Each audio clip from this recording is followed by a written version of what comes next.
पुल और झील के बीचों बीच गरीब बहू का ठंडा ससुराल। शाम का समय है।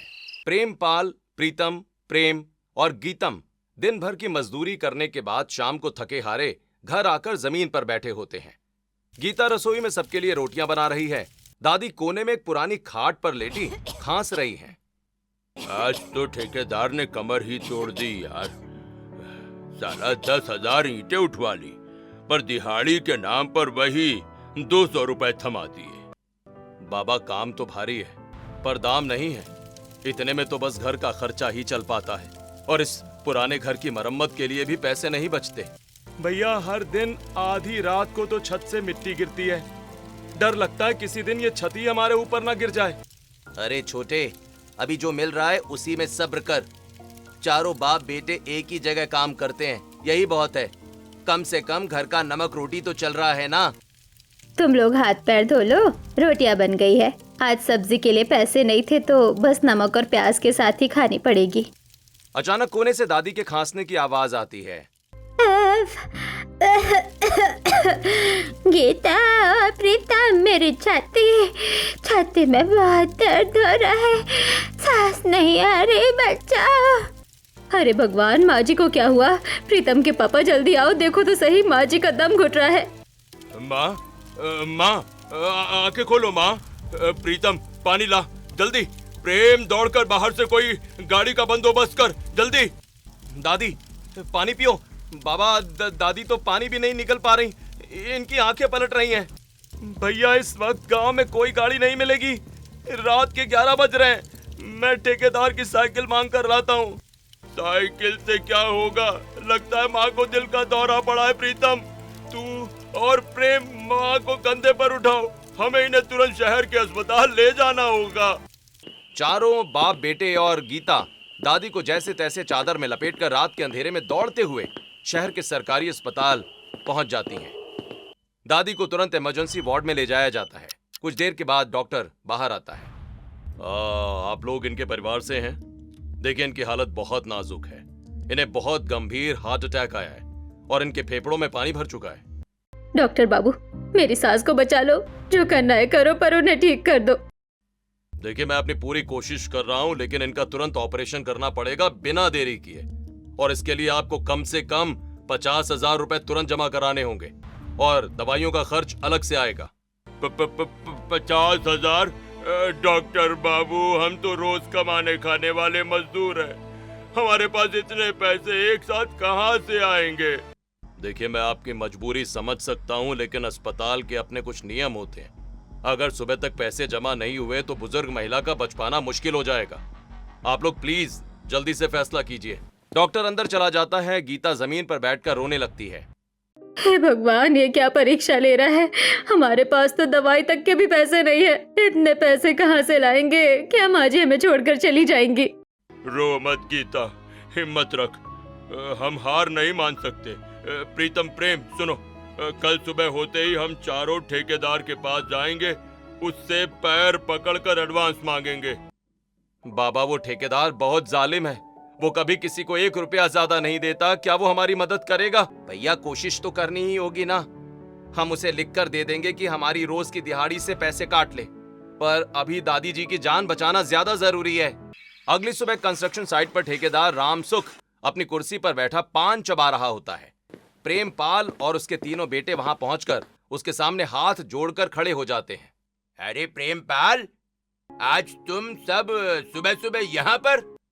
जी मालिक, मालिक वो हमें कुछ पैसे एडवांस उधार चाहिए थे। उधार? अच्छा, अब आया समझ। अपना काम पड़ा तो कैसे आए जल्दी निकल कर तुम सब।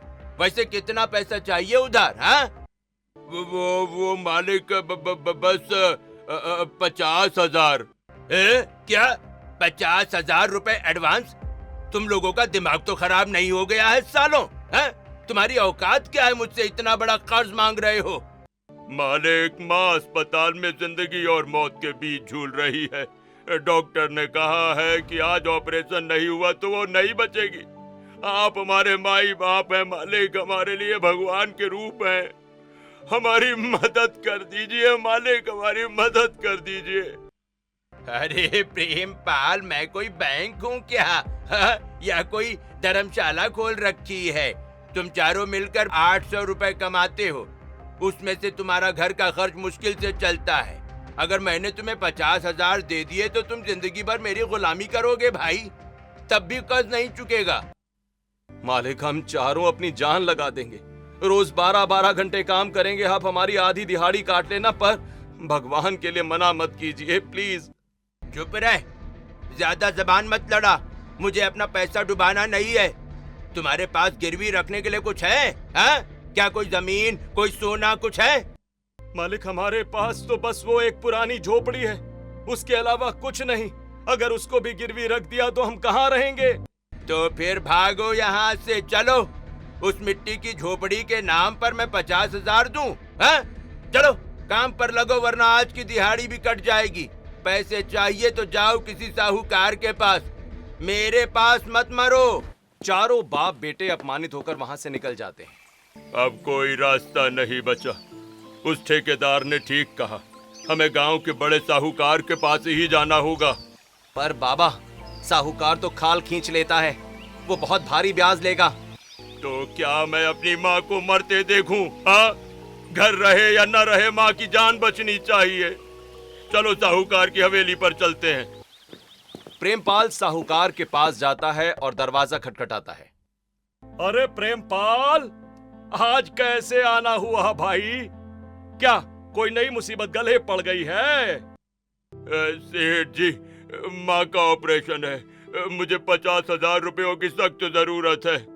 अरे 50,000? इतनी बड़ी रकम, और बदले में क्या गिरवी रखोगे? तुम्हारी तो कोई ऐसी हैसियत दिखती नहीं। ये मेरा पुश्तैनी घर है, इसे गिरवी रख लीजिए। घर तो पुराना है, पर जमीन की कीमत है। ठीक है, दे दूंगा पैसे, लेकिन याद रखना ब्याज की दर बहुत ऊंची होगी। अगर एक भी किस्त छूटी तो ये छत तुम्हारे सिर पर नहीं रहेगी, समझे है? मुझे मंजूर है सेठ जी, बस आप आज ही पैसे का इंतजाम कर दीजिए, मेरी माँ की जान खतरे में है। चलो यहाँ अंगूठा लगाओ, कल सुबह तक पैसे घर पहुँच जाएंगे, लेकिन मेरी शर्तों को मत भूलना। प्रेमपाल भारी मन से अंगूठा लगाकर बिना पीछे मुड़े वहां से निकल जाता है। अगले दिन साहूकार पैसे भिजवा देता है। अस्पताल में पैसे जमा होते हैं और दादी का ऑपरेशन कामयाब हो जाता है। कुछ दिनों के बाद दादी ठीक होकर घर वापस आ जाती हैं। भगवान का लाख लाख शुक्र है कि उसने मुझे दोबारा तुम लोगों के बीच भेज दिया, पर मुझे पता है कि अब मेरा बुलावा कभी भी आ सकता है। माँ जी, ऐसा मत कहो, डॉक्टर ने कहा है कि अब आप बिल्कुल ठीक हो जाओगी। नहीं गीता, उम्र हो गई है मेरी, पर मरने से पहले मेरी एक अंतिम इच्छा है। मैं अपने बड़े पोते प्रीतम का ब्याह देखना चाहती हूँ। मैं चाहती हूँ कि घर में बहू आए, मैं उसका मुंह देखूं और नाती पोते को अपनी गोदी में खिलाऊं। माँ जी को कैसे बताएं कि घर तो गिरवी रख दिया, अब हमारे पास बचा ही क्या है? दादी, अभी शादी की क्या जल्दी है, आप पहले पूरी तरह ठीक हो जाओ, फिर सोचेंगे। नहीं प्रीतम, मेरी आंखें मूंदने से पहले ये काम हो जाना चाहिए। प्रेमपाल, कोई अच्छे लड़के ढूंढो इसके लिए। हाँ माँ, मैं करता हूँ कुछ, तुम चिंता मत करो। दादी को दिलासा देकर प्रेमपाल और तीनों बेटे गीता के साथ बाहर आते हैं। बेटो, अब क्या करें? हमारा घर गिरवी है, ये बात किसी को पता चली तो कोई अपनी बेटी हमारे घर भी नहीं भेजेगा, और हम किसी की बेटी को लाकर खिलाएंगे क्या? सुनिए, माँ जी की इच्छा पूरी करनी ही होगी। हम रिश्तेदारों या गांव में से किसी को नहीं बताएंगे कि हमने घर गिरवी रखा है। पास के गांव में एक बहुत गरीब परिवार है, उनकी बेटी लता बहुत संस्कारी है। वो लोग भी हमारी तरह ही गरीब है, हम उनसे बात करते हैं। हाँ बाबा, सादगी से मंदिर में ब्याह कर लेते हैं, ना ज्यादा खर्च होगा, ना किसी को पता चलेगा। कुछ दिन में प्रीतम की शादी पास के गांव की गरीब लड़की लता से तय हो जाती है। मंदिर में बहुत ही सादे तरीके से 7 फेरे लेकर शादी संपन्न हो जाती है। लता घर में कदम रखती है और कुछ ही दिनों में घर के माहौल में ढल जाती है। दादी जी, आप दवा समय पर क्यों नहीं लेती? देखिए, मैं आपके लिए गर्मा गर्म दलिया बनाकर लाई हूँ, पहले इसे खाइए, फिर दवाई खानी है। अरे बाबा, तेरे आने से तो इस बीमार बुढ़िया के शरीर में जैसे जान आ गई है। तू कितनी अच्छी है, पूरे दिन मेरी सेवा करती है, चूल्हे पर सबके लिए खाना बनाती है। भगवान तुझे सदा सुहागन रखे। हाँ माँ जी, लता के आने से घर में रौनक आ गई है, काम भी फटाफट हो जाता है और आपकी सेहत में भी सुधार हो रहा है। माँ जी, ये तो मेरा फर्ज है, आप सब खुश रहेंगे तो मुझे भी अच्छा लगेगा। घर में सब कुछ ठीक ठाक चल रहा था, लेकिन एक दिन दोपहर में कंस्ट्रक्शन साइट पर अचानक अफरा तफरी मच जाती है। चारों बाप बेटे प्रेमपाल, प्रीतम, प्रेम और गीतम ईंटें उठा रहे होते हैं कि तभी चीख पुकार सुनाई पड़ती है। एक मजदूर ऊंचाई से गिर जाता है और लहूलुहान हो जाता है। सभी मजदूर काम रोककर वहां जमा हो जाते हैं। ठेकेदार अपनी कुर्सी से उठकर आता है। अरे रामू भाई ऊपर से गिर गया, उसकी टांग टूट गई है, सिर से खून बह रहा है। कोई डॉक्टर को बुलाओ, जाओ। मालिक रामू की हालत बहुत खराब है, इसे तुरंत अस्पताल ले जाना होगा, गाड़ी का इंतजाम करवाइए। अरे हट पीछे, मेरी कोई गाड़ी वाड़ी नहीं जाएगी। ये मजदूर अंधे हैं क्या, जो देख के काम नहीं करते? जो गिरा है वो खुद भुगते, मैं अपना पैसा बर्बाद नहीं करूंगा। मालिक, वो आपकी साइट पर काम करते हुए गिरा है, इलाज कराना आपका फर्ज है, आप ऐसे मना नहीं कर सकते। ए लड़के, अपनी औकात में रह, बहुत जुबान चलने लगी है तेरी। काम करना है तो कर, वरना दफा हो जाए यहाँ से, कोई इलाज विलाज नहीं मिलेगा। भाइयों, ये ठेकेदार इंसान नहीं कसाई है। आज रामू गिरा है, कल हम में से कोई गिर सकता है। जब तक ये रामू के इलाज का पूरा पैसा नहीं देता, कोई भी काम पर हाथ नहीं लगाएगा। हड़ताल, आज से हड़ताल है। सभी मजदूर जोर जोर से चिल्लाने लग जाते हैं। हमारी मांगे पूरी करो, हमारी मांगे पूरी करो। सभी मजदूर काम छोड़कर बैठ जाते हैं। प्रेमपाल और उसके बेटे भी भारी मन से घर लौट आते हैं। शाम को घर के अंदर सब लोग उदास बैठे होते हैं। हे भगवान, ये क्या हो गया? हड़ताल हो गई, अब घर का गुजारा कैसे चलेगा? चारों की मजदूरी एक साथ बंद हो गई। समझ नहीं आता क्या करूं। मालिक तो टस से मस नहीं हो रहा। जब तक हड़ताल खत्म नहीं होगी, एक धेला भी नहीं मिलेगा। बाबा, घर में मुश्किल से 2-3 दिन का ही राशन बचा है। आज की दिहाड़ी भी नहीं मिली और अब जेब में फूटी कौड़ी तक नहीं है। बेटा, मेरे इलाज के चक्कर में तुम लोग पहले ही कर्ज में डूब गए, अब खाने के भी लाले पड़ गए। हे भगवान, मुझे उठा क्यों नहीं लेता? दादी जी, आप ऐसे क्यों बोलती हैं? आप सब लोग चिंता मत करिए, कुछ न कुछ रास्ता जरूर निकलेगा। भगवान ने जब पेट दिया है तो वो दाना भी देगा, हिम्मत मत हारिए। 3 दिन बाद घर का राशन भी खत्म हो जाता है। घर में सन्नाटा पसरा है। अचानक दरवाजे पर जोर जोर से थाप पड़ती है। गांव का लालची साहूकार अपने 2 लठैतों के साथ घर में घुस आता है। ओ प्रेमपाल, बाहर निकल साले। 3 महीने हो गए, न तूने ब्याज का 1 रुपया दिया, न कर्ज की रकम लौटाई। आज फैसला होकर रहेगा। साहूकार जी, राम राम। इस समय घर की हालत बहुत खराब है। हमारी साइट पर हड़ताल चल रही है, कमाई बिल्कुल बंद है। थोड़ा रहम कीजिए। रहम गया तेल लेने। मुझे अपना ब्याज चाहिए, वरना ये घर खाली करो। ये मकान मेरे पास गिरवी रखा है, भूल गए क्या? लता रसोई से बाहर आती है और घर गिरवी रखने की बात सुनकर उसके पैरों तले जमीन खिसक जाती है। क्या ये घर गिरवी रखा है? बाबा, ये क्या कह रहे हैं साहूकार जी? हाँ लता, ये सच है। दादी के ऑपरेशन के लिए बाबा ने ये घर साहूकार के पास गिरवी रख दिया था। हमें माफ कर दो, हमने तुमसे ये बात छिपाई। अरे वाह, नई बहू को तो पता ही नहीं है कि उसका ससुराल उधार के मकान पर टिका है। अरे सुन रही छोरी, 2 दिन की मोहलत दे रहा हूँ, या तो पैसा लाओ, नहीं तो अपना बोरिया बिस्तर बांध कर सड़क पर आ जाओ। हाँ साहूकार जी, हमारी नई नई शादी हुई है, घर में बूढ़ी दादी बीमार है। इस हाल में हम उन्हें लेकर कहाँ जाएंगे? आप भी बाल बच्चे वाले हैं, 2-4 दिन की मोहलत और दे दीजिए। हम जैसे ही काम पर जाएंगे पाई पाई चुकता कर देंगे। चल, इस नई बहू के हाथ जोड़ने पर 4 दिन और दिए। 5वें दिन अगर पैसा नहीं मिला तो मैं खुद आकर इस घर पर ताला लगा दूंगा, याद रखना। साहूकार धमकी देता हुआ चला जाता है। गीता और दादी रोने लगती हैं। हे भगवान, मेरे ही भाग्य खोटे थे। मेरे इलाज के लिए तुमने अपना सिर छुपाने का आसरा भी बेच दिया। मैं क्यों नहीं मर गई अस्पताल में? माँ जी, अपने आप को दोष मत दीजिए। बहू, हमें माफ कर देना, हम बहुत बदनसीब है। तुम इस टूटे हुए घर में ले आए जो कि गिरवी है। माँ जी, ऐसा कहकर मुझे पराया मत कीजिए। विपत्ति में अपने ही सहारा बनते हैं। अभी घर में जो थोड़ा बहुत चावल बचा है मैं उसकी खिचड़ी बना देती हूँ। सब लोग थोड़ा थोड़ा खाकर पानी पी लीजिए।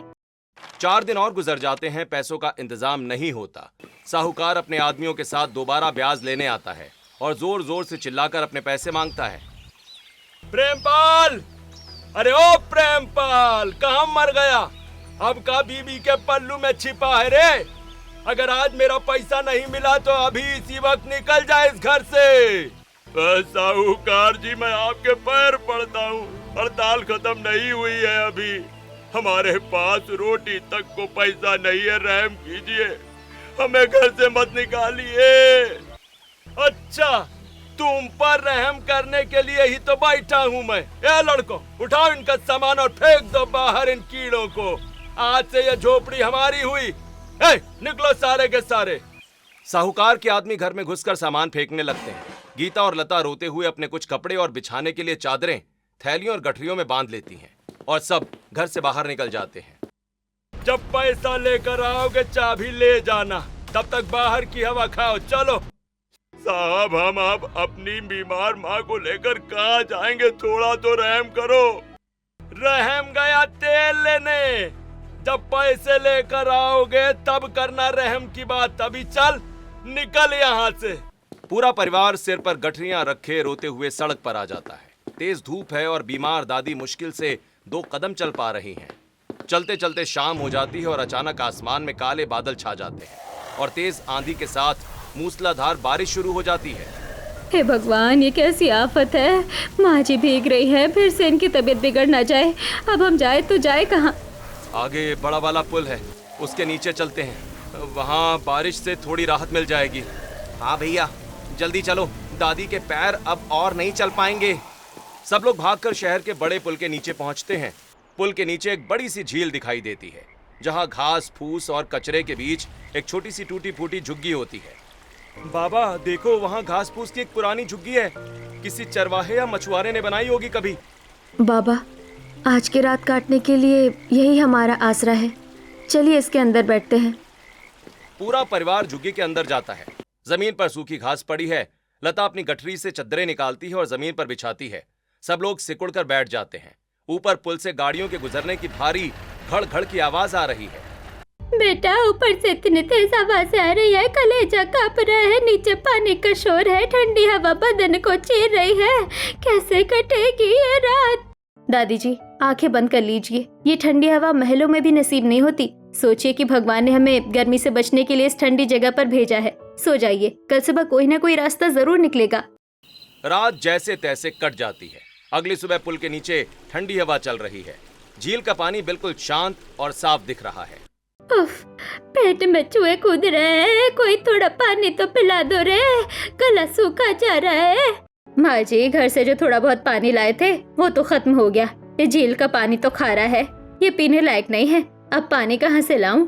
माँ जी, कल रात जो इतनी तेज बारिश हुई थी उसका पानी अभी भी पुल के पत्थरों से टपक रहा है। मेरे पास एक प्लास्टिक की खाली बोतल है।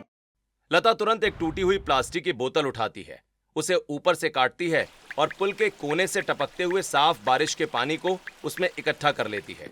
वो दौड़कर दादी के पास जाती है। लीजिए दादी जी, ये बारिश का मीठा पानी है, इसे पी लीजिए, आपके गले को थोड़ी तसल्ली मिलेगी। बड़ा ठंडा और मीठा पानी है बहू, पर पानी से पेट तो नहीं भरता ना। दोपहर होने आई है, अब दिन कैसे कटेगा? खाने को कुछ नहीं है। समझ नहीं आता क्या करे। शहर में कोई हमें जानता नहीं, चारों तरफ बस बड़ी बड़ी गाड़ियां दौड़ रही हैं। कोई हमें 2 रुपए की भीख भी नहीं देगा। लता झुग्गी से बाहर निकलकर झील के किनारे टहलने लगती है। तभी अचानक उसका पैर रेत में दबी किसी नुकीली चीज से टकराता है। वो झुककर उसे उठाती है। वो मछुआरों का एक पुराना टूटा हुआ लोहे का कांटा है।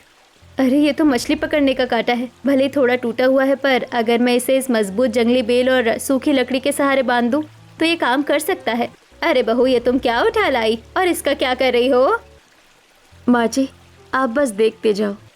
लता बिना देर किए झील के किनारे उगी मजबूत जंगली बेलों को तोड़ती है, उनके रेशों से रस्सी बनाती है और टूटे हुए कांटे को एक मजबूत लकड़ी के डंडे के साथ कड़ा करके बांध देती है।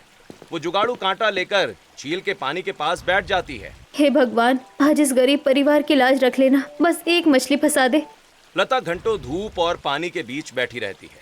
सुबह से दोपहर ढलने लगती है, पर वो हार नहीं मानती। अचानक पानी में हलचल होती है और डंडा भारी हो जाता है। वो पूरी ताकत से डंडे को खींचती है। एक बड़ी छटपटाती हुई मछली कांटे में फंसी बाहर आती है। वो खुश हो जाती है। इसके बाद वो फिर कोशिश करती है और शाम तक 3 से 4 मछलियां पकड़ लेती है। वो उन्हें टोकरी में रखकर झुग्गी में लाती है। अरे बहू, ये क्या उठा लाई मछलियाँ? हमारे खानदान में तो कभी किसी ने मांस मछली को हाथ भी नहीं लगाया। हम इसे कैसे खाएंगे? अरे नहीं दादी जी, हम इन्हें खाएंगे नहीं। हम तो शाकाहारी हैं, लेकिन शहर के बाजार में लोग इन्हें बड़े चाव से खरीदते हैं। हम इन्हें बेचकर घर के राशन का बंदोबस्त करेंगे। अजी सुनते हो, जरा इधर आओ। क्या बात है लता, तुमने इतनी बड़ी बड़ी मछलियां पकड़ ली? हाँ, आप जल्दी से उन्हें शहर के बाजार में ले जाइए और बेचकर जो भी पैसे मिले उससे आटा, दाल और थोड़ा तेल ले आना। भैया आप बाजार जाओ, मैं और गीतम भी शहर की तरफ जाते हैं। शायद किसी दुकान या मंडी में हमें कोई छोटा मोटा काम मिल जाए। हाँ, खाली बैठने से तो अच्छा है कि हाथ पैर मारें। वैसे एक बात कहूँ बाबा, सुबह जब मैं झील के ठंडे पानी में नहाया ना, तो कसम से मजा आ गया। हाँ भाई, वो हमारे टूटे हुए घर में तो उमस के मारे पसीने छूटते थे। न पंखा था न कूलर, लेकिन यहाँ की हवा इतनी ठंडी है कि शहर की गर्मी का पता ही नहीं चल रहा। सच कहा मेरे बेटो, कल रात मुझे भी बहुत दिनों के बाद चैन की नींद आई। ऊपर गाड़ियां जरूर चलती हैं, पर नीचे की ठंडक तो महलों जैसी है। बहू तुम और गीता यहीं रुको, मैं जरा इस झुग्गी को ठीक करता हूँ। प्रीतम मछलियां लेकर शहर चला जाता है। प्रेम और गीतम काम की तलाश में निकलते हैं। प्रेमपाल जी झील के किनारे से लंबी जंगली घास और सूखी झाड़ियां काट काट कर लाते हैं और झुग्गी की फटी हुई छत और दीवारों को दुरुस्त करने लगते हैं ताकि रहने लायक जगह बन सके। लता और गीता झील के किनारे एक चादर का पर्दा तानकर आराम से नहाती हैं और अपने सारे मैले कपड़े धोती हैं। अरे बहू, ये झील का पानी तो बिल्कुल बर्फ जैसा ठंडा है। गांव के कुएं का पानी भी गर्मियों में खौलने लगता था, पर यहाँ काम करते हुए एक बूंद पसीना भी नहीं आया। वही तो माँ जी, देखिए जंगली बेलों के सहारे मैंने ये कपड़े टांग दिए हैं। यहाँ हवा इतनी तेज चल रही है कि शाम होने से पहले सारे कपड़े सूख जाएंगे। शाम को सूरज ढलने लगता है। सब लोग झुग्गी के बाहर बैठते हैं। तभी प्रीतम हाथ में एक थैला लिए वापस आता है। लता, मैं मछलियां तो बेच आया, पर बाजार के बड़े आड़ती ने मुझे नया समझकर बहुत कम दाम दिए। जैसे तैसे बस ये थोड़ा सा आटा और आलू ही आ पाया है। कोई बात नहीं जी, शुरुआत में ऐसा ही होता है। कम से कम आज हमारे पास रात का खाना तो है। भूखे पेट सोने से तो ये लाख गुना बेहतर है। भैया, हमें तो शहर में किसी ने काम ही नहीं दिया। सब कहते हैं कि तुम्हारा कोई ठिकाना नहीं है, तुम्हें काम पर कैसे रख ले। हाँ भाभी, सबने भगा दिया। अब कल क्या होगा कुछ पता नहीं। तुम लोग हिम्मत क्यों हारते हो? कल सुबह मैं फिर से जल्दी उठकर ज्यादा मछलियाँ पकड़ूंगी। धीरे धीरे सब ठीक हो जाएगा। चलिए, माँ जी ने चूल्हा सुलगा दिया है, गरम गरम रोटियाँ खाते हैं। सभी लोग सूखी रोटियां आलू के साथ खाकर सो जाते हैं। सूरज की पहली किरण निकलते ही लता झील के किनारे बैठकर फिर से मछली पकड़ने लगती है। सास गीता खड़ी होकर उसे देखती है। अरे बहू, थोड़ा पीछे हटकर बैठ। झील की लहरें बहुत तेज है, कहीं पैर फिसल गया तो अनर्थ हो जाएगा। हमें से किसी को तैरना भी नहीं आता। माँ जी, आप चिंता मत करिए, मैं बहुत सावधानी से बैठी हूँ। अगर आज मछलियाँ नहीं पकड़ी तो शाम को चूल्हा कैसे जलेगा? पर बहू, इस पानी में बड़ी बड़ी मछलियों के अलावा सांप बिच्छू भी तो होते हैं। कहीं किसी जहरीले जीव ने काट लिया तो? भगवान पर भरोसा रखिए माँ जी, कुछ नहीं होगा। देखिए, आज तो पहली बार में ही 2 बड़ी मछलियाँ आ गई। लता सुबह सुबह ही 6-7 बड़ी मछलियां पकड़ लेती है और प्रीतम को देकर बाजार भेजती है। उधर प्रेम और गीतम फिर से काम की तलाश में शहर के बाहरी इलाकों और खेतों की तरफ जाते हैं। दोपहर में दोनों भाई खाली हाथ पैदल चलते हुए हाँफते हुए वापस आते हैं। क्या हुआ बेटो? हाँ, आज भी कुछ काम मिला या खाली हाथ ही आ गए? नहीं बाबा, बाहर तो इतनी भयानक धूप और गर्मी है कि चमड़ी जल जाए। हम एक बड़े किसान के पास गए थे, पर उसने हमें डांट कर भगा दिया। काम तो नहीं मिला भाभी, पर जब वो किसान हमें धुतकार कर भगा रहा था तो उसकी खिड़की के पास जमीन पर ये कपड़े की थैली लावारिस पड़ी मिली। कोई देख नहीं रहा था तो मैं इसे चुपचाप उठा लाया। देखिए तो इसमें क्या है। अरे देवर जी, ये तो अलग अलग तरह के बीज है। ये देखो, ये तरबूज का बीज है, ये खरबूजे का, और ये है खीरे और तोरई के बीज। पर बहू, इन बीजों का हम क्या करेंगे? हमारे पास कौन सी जमीन है खेती करने के लिए? बाबा, जमीन की क्या कमी है? इस झील के किनारे की मिट्टी बहुत उपजाऊ और नमी वाली है। क्यों ना हम इन बीजों को इसी पुल के नीचे झील के किनारे की रेत और मिट्टी में दबा दे? पर भाभी, झील का पानी तो खारा है। अगर ये पानी इन पौधों में गया तो ये सड़ जाएंगे। हम झील का पानी नहीं डालेंगे, याद है ना टूटे बर्तनों में जो हमने बारिश का मीठा पानी इकट्ठा करके रखा है, हम रोज थोड़ा थोड़ा वही पानी इन बीजों में डालेंगे। अगले दिन सुबह सुबह झील के किनारे सूरज की हल्की धूप है। प्रेमपाल और उसके तीनों बेटे फावड़े लेकर मिट्टी खोद रहे हैं। लता उन्हें दिशा निर्देश दे रही है। यहाँ मिट्टी थोड़ी नम है, बीज यही दबाइए, बस इसी तरह करीने से। लता, क्या सच में यहाँ कुछ उगेगा? हाँ, जमीन तो बड़ी पथरीली है। मिट्टी पर भरोसा रखिए, मैंने बारिश का मीठा पानी सहेज कर रखा है, वही इनमें जान डालेगा। बस मेहनत करते रहिए। मेहनत करते हुए कुछ हफ्तों का समय गुजर जाता है और लता की मेहनत रंग लाती है। उनके बोए हुए पौधों में से कलियां फूटने लगती हैं और थोड़े ही दिनों में बारिश की वजह से पुल के नीचे का पूरा हिस्सा हरी भरी लताओं और छोटे छोटे फलों से ढका हुआ है। तभी अचानक, भैया देखिए, लताओं में फल आने लगे हैं। ये तो सच में कमाल हो गया। सच में कल तक तो ये इतनी बड़ी नहीं थी। लता भाभी ने तो जैसे जादू कर दिया। सब लोग खुश हो रहे थे कि तभी अचानक तेज हवाएं चलने लगती हैं। झील का पानी उफनने लगता है। एक जोरदार लहर पुल के पत्थरों से टकराती है। पानी का वेग इतना अधिक है कि एक बड़ा मेढक उछलकर सीधे झुग्गी के अंदर आ गिरता है। अरे बाप रे, मर गई, बचाओ रे, कोई बचाओ, छाती पर कुछ आ गिरा, सांप है क्या, बचाओ। क्या हुआ माँ जी, क्या हुआ? अरे प्रीतम के पापा, जल्दी अंदर आओ, माँ जी चिल्ला रही है। क्या हुआ माँ? कहाँ है सांप? अरे माँ जी, आप तो बेकार ही डर गईं। ये कोई सांप वाप नहीं है, ये तो सिर्फ एक मेंढक है। सभी लोग हंसने लगते हैं। तब प्रेमपाल हाथ से मेढक को पकड़कर बाहर फेंक देते हैं। अरे बेटा, मेरी तो जान निकल गई थी। हम गरीबी के मारे कैसी जगह पर आकर रह रहे हैं। दिन रात पानी का खतरा, जंगली जीवों का डर, कभी सांप आ गया तो हम बूढ़े कहाँ जाएंगे।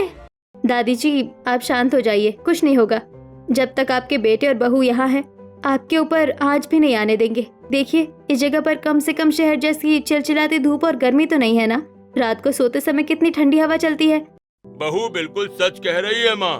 हाँ, और सुनो, बाहर बहुत तेज धूप हो रही है। मैं तुम्हारी ठंडी हवा का एक और पक्का इंतजाम करता हूँ। प्रेमपाल जी तुरंत एक पुरानी फटी हुई बोरी और सूती चादर उठाते हैं। उसे झील के ठंडे पानी में अच्छी तरह भिगोते हैं और झुग्गी के दरवाजे पर एक पर्दे की तरह टांग देते हैं। बाहर से जो भी गर्म हवा आती है वो उस गीले कपड़े से छनकर अंदर एकदम कूलर जैसी ठंडी हो जाती है।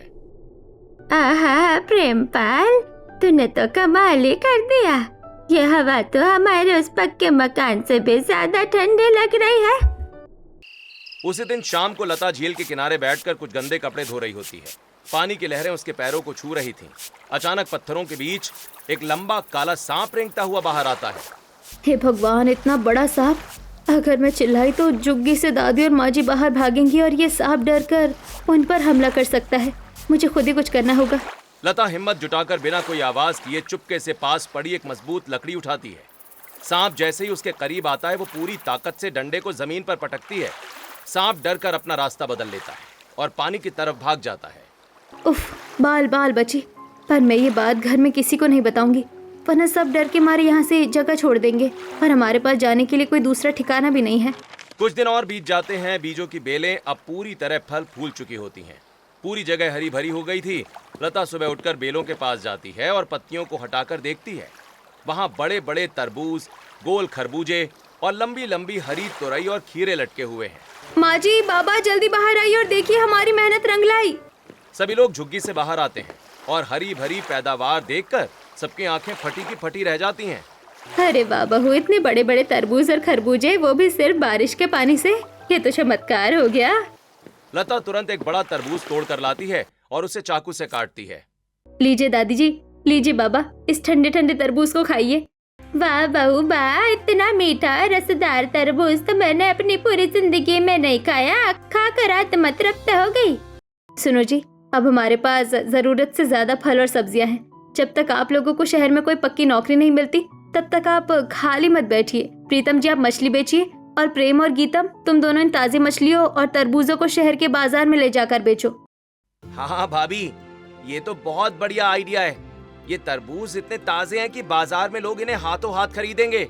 बिल्कुल, चलो भैया टोकरियां सजाते हैं अब हमारी गरीबी के दिन खत्म होने वाले हैं। तीनों भाई सामान लेकर बाजार में बेचने के लिए निकल जाते हैं। उनका सामान देखकर हाथों हाथ लोग खरीद लेते हैं और वो लोग मजदूरी के पैसे लेकर घर लौटकर आ जाते हैं। लेकिन रात में जब पूरा परिवार झुग्गी के अंदर चैन से सो रहा होता है, अचानक ऊपर बने सरकारी हाईवे से भारी भरकम ट्रकों और ट्रॉलियों का एक बड़ा काफिला गुजरता है। पूरे पुल में तेज कंपन होने लगता है और घड़ घड़ की भयानक आवाजें गूंज उठती हैं। पूरी झुग्गी हिलने लगती है। अरे भूकंप आ गया, भागो रे भागो, आसमान गिर रहा है। माँ जी शांत हो जाइए, कोई भूकंप नहीं आया है। हाँ माँ, वो ऊपर पुल पर बड़े बड़े ट्रक गुजर रहे हैं। रात के सन्नाटे में उनकी आवाज बहुत तेज लगती है। डरने की कोई बात नहीं है। दादी जी जरा खिड़की के बाहर देखिए, नीचे झील का पानी कितना शांत बह रहा है और ठंडी हवा चल रही है। ऊपर से शोर भले है पर नीचे हमारे मन को कितनी शांति मिल रही है। इस ठंडी हवा के मजे लीजिए और सो जाइए। बात तो सही है बहू, इस ठंडी हवा के आगे तो सब शोर मंजूर है। अचानक पुल के नीचे दो सरकारी गाड़ियां आकर रुकती हैं। गाड़ियों से खाकी वर्दी में कुछ कर्मचारी और बड़े सरकारी अधिकारी देवेंद्र कुमार और गौरव सिंह हाथ में फाइलें लिए उतरते हैं। उनके साथ गांव के कुछ जलने वाले लोग भी हैं जिन्होंने शिकायत की थी। अधिकारी सीधे झुग्गी और सब्जियों के बागीचे के पास आते हैं। भाई कौन है यहाँ? हाँ? बाहर निकलो सबके सब। प्रेमपाल, प्रीतम और लता घबराकर झुग्गी से बाहर आते हैं। जी साहब, राम राम। क्या बात है साहब? हम गरीबों से क्या खता हो गई? तुम लोगों ने इस सरकारी जमीन पर गैर कानूनी तरीके से कब्जा कर रखा है। और क्या, यह अतिक्रमण है। किसी ने शिकायत की है कि तुम लोग यहाँ पर अवैध रूप से रह रहे हो, झील से मछलियां पकड़ रहे हो और यहाँ पर खेती कर रहे हो। साहब, हमारा घर साहूकार ने छीन लिया। हम सड़क पर आ गए थे, इसलिए सिर्फ सिर छिपाने के लिए इस लावारिस जगह पर रह रहे हैं। हम कोई चोरी नहीं कर रहे। देखो, कानून सबके लिए बराबर है। ये जगह सरकारी है और सबसे बड़ी बात तो ये कि ये खतरे से खाली नहीं है। इस झील में कभी भी पानी का स्तर बढ़ सकता है, जहरीले जानवर निकल सकते हैं। तुम लोग तुरंत अपना सामान समेटो और खाली करो ये जगह, चलो, वरना हमें बुलडोजर मंगाना पड़ेगा। साहब, हमारे पास जाने के लिए कोई जगह नहीं है। हमारी बूढ़ी दादी अंदर बीमार पड़ी है। अगर आपने हमें यहाँ से भी निकाल दिया तो हम सब झील के पानी में कूदकर जान दे देंगे। साहब, हम मेहनत करके खा रहे हैं, किसी के आगे भीख नहीं मांग रहे। कुछ तो रहम कीजिए साहब। तभी झुग्गी के अंदर से खांसते हुए रोने की आवाज आती है।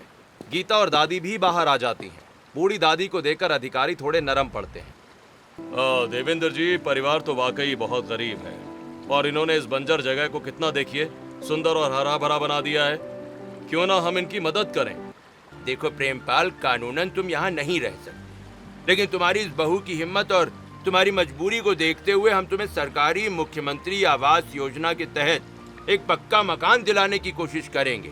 और जब तक वो मकान नहीं मिलता, तुम लोग अस्थायी रूप से इस बागीचे की देखरेख के लिए यहाँ रह सकते हो, पर सुरक्षा का ध्यान रखना होगा, ठीक है? साहब, आपका बहुत बहुत धन्यवाद। आपने हमारे सिर की छत भी बचा ली और हमें नई जिंदगी दे दी। जुग जुग जियो साहब, मेरी बहू की किस्मत ने आज इस ठंडे ससुराल को हमेशा के लिए हमारा बना दिया। सरकारी अधिकारी मुस्कुराते हुए चले जाते हैं और सरकार की तरफ से उन्हें एक पक्का घर मिल जाता है। लेकिन गरीब बहू की पुल और झील के बीच की खेती लोगों के बीच आकर्षण का केंद्र बन जाती है।